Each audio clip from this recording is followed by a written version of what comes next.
What's up, ladies and gentlemen? Welcome to day 6 of 3D printing. Okay, what we're going to do so far is I have the Ender 3 kind of booted up and preheated already for PLA, and we are going to load this G-code file. So in day 5, we learned how to make a G-code, but I was going to produce an octopus, and I did. I printed it, but the video didn't work, and I was frustrated. In any case, we're going to print something that I'm actually going to use in my classroom, is this Geneva gear assembly that I built in Autodesk. Had a video for that not too long ago. I think it was day 89. So if you want to make this piece, go hop on that video and learn how to model a Geneva gear in Autodesk Fusion. In any case, we have our G-code here. It's ready to load. All I need to do now is to save it to this removable drive and then hit eject. So plugged into my computer is this converter from USB to this micro SD card, and this is what we're going to load directly into the printer. Let's hop on over there. Alright guys, let's load up now our code. So we're going to put in the port right up here in front. Clicks in nice and clean. Now sometimes when you put in an SD card while the printer's on, sometimes that has a hard time loading the SD card, so you might need to turn the machine off and turn it back on again. We're going to find our first print. Now this is by date that the file is, so it puts the newest file up at the top, which is nice and convenient. So we got our Geneva gear right here. We're going to click OK. We're going to now wait a quick second. Since this is already preheated, it's not going to take too long to heat up. Here soon, we're going to see the machine kick on. The very first thing it's going to do is it's going to do a purge line over here. So that purge is for any old filament, or if you've just recently changed colors, it will purge out any filament that's in the nozzle. It's okay if it doesn't start right at the beginning, but if the line doesn't start somewhere in the middle-ish, I would say before it starts to come back, then you have a calibration issue you need to fix in your hand. Go back and watch day 4 again, do that initial calibration we did earlier. What I'm going to do now is I'm going to watch it produce this first line right here, and I'm going to gently rub my finger across it. Now, you're going to notice that this bed feels sticky, and that's that corundum material. I don't know if I'm pronouncing that right. I've never actually heard it pronounced. I've only seen it written down. When it gets warm, it actually gets sticky, and so this is why we don't need glue. It's because this makes it easier for us. So if I rub my finger across this first outside of the brim, I notice that this back edge is a little loose. You can see that line in the back is not as straight as it should be. So what I'm going to do then is I'm going to see if there's any other spots where the filament is not sticking correctly, and then take that in consideration. So since this back right corner isn't sticking very well, that tells me this is either too high or too low. And since it's not sticking at all but still laying down an appropriate amount of filament, that means that the nozzle is too far away from the bed. So I'm going to go all the way back to this right corner, and I'm going to raise. I'm going to raise that back edge just a quarter turn. Nothing too crazy, nothing too simple, but if I take my finger and I run along this whole edge just gently, the filament sticks nice and clean. Oh, now we got a low spot here, so let's raise that, turn that to the right just a hair. And we see this whole area right here is now popped loose. So I'm just gonna rip it off. You can kind of get away with this if the first layer you're still calibrating on, because since it's the brim, it's not actually part of the design piece.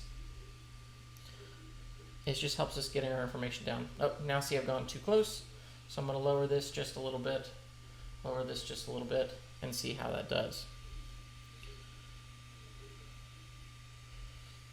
Usually, once I get calibrated, I feel comfortable enough to walk away.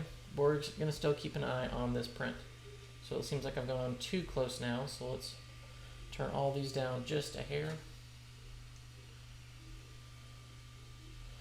And here's what we don't want. We don't want where there's no filament no longer being extruded, so that tells me we're now just too close to the bed, too close to that nozzle. I'm going to make one more pass around.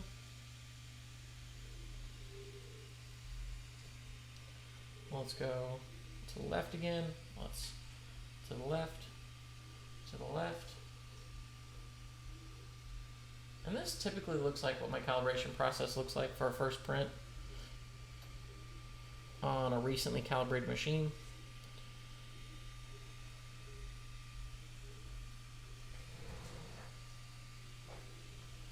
Let's go a little more to the left, a little more to the left.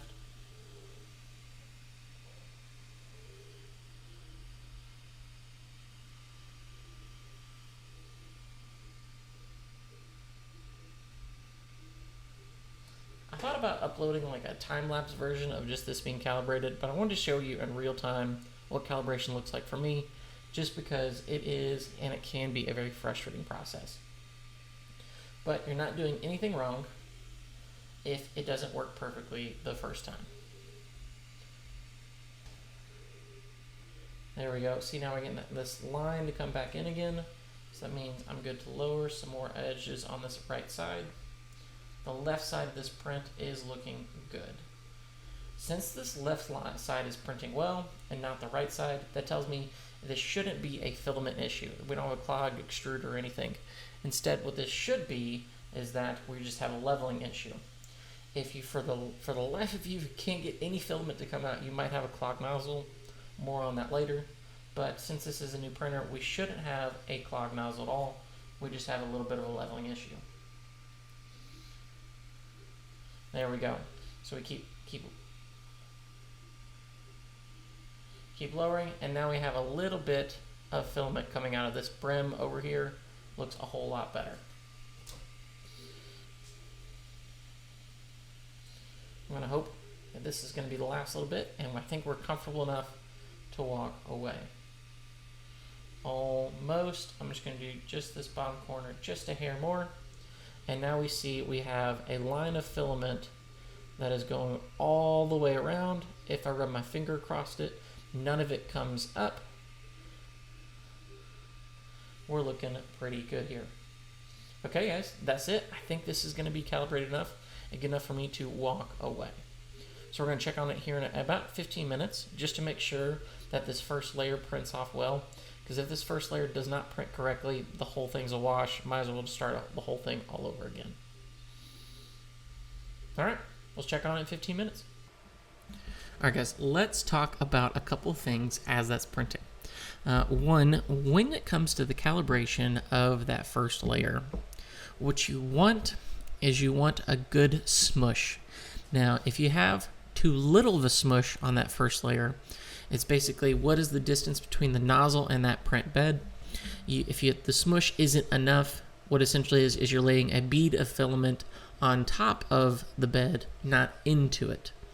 If you have too much smush, what you're doing then is the distance between the nozzle and the bed is too little, and no filament or very little filament can come out. And that's the problem you're running into.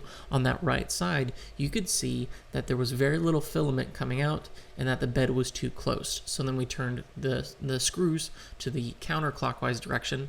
I tell my students left is lower, right is raise. So if you're looking down on the Ender 3, turn it to the left, it lowers the bed, turn it to the right, it raises the bed.